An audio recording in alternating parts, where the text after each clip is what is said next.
Di masa kedaruratan kesehatan masyarakat seperti saat ini, peran BPOM sangat strategis untuk menjaga serta mengakselerasi proses pengembangan vaksin sampai pada tahap evaluasi, registrasi, dan pengawasan dengan tetap memastikan obat atau vaksin bermutu, aman, dan efektif. Menurut Koordinator Tim Pakar dan Juru Bicara Pemerintah untuk Penanganan COVID-19, Profesor Wiku Adhisa Smito, prinsip utama produksi vaksin sesuai dengan arahan Presiden Joko Widodo, diantaranya adalah memastikan pengadaan dan pelaksanaan vaksinasi aman dan efektif melalui dan mengikuti kaidah-kaidah ilmiah berdasarkan data sains dan standar kesehatan. Di masa kedaruratan kesehatan masyarakat seperti saat ini, peran Badan POM sangat strategis untuk menjaga serta mengakselerasi proses pengembangan vaksin sampai pada tahap evaluasi, registrasi, dan pengawasan dengan tetap memastikan obat atau vaksin bermutu, aman, dan efektif.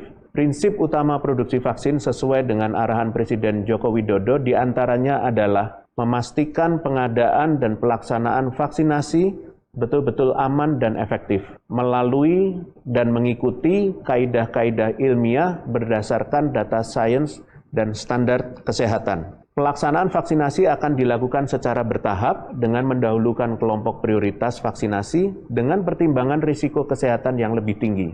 Kedepannya, pemerintah pun akan membuat 2 skema vaksinasi, yaitu vaksinasi bersubsidi dan mandiri.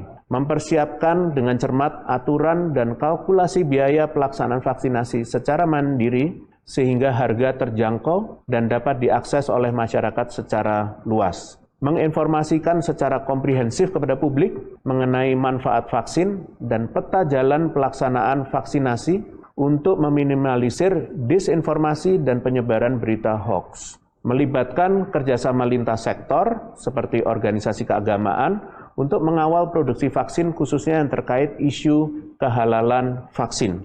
Mempersiapkan lini masa pelaksanaan vaksinasi dengan memperhatikan ketersediaan infrastruktur pendukung, jalur distribusi, dan interval pemberian vaksin yang akan digunakan per wilayah.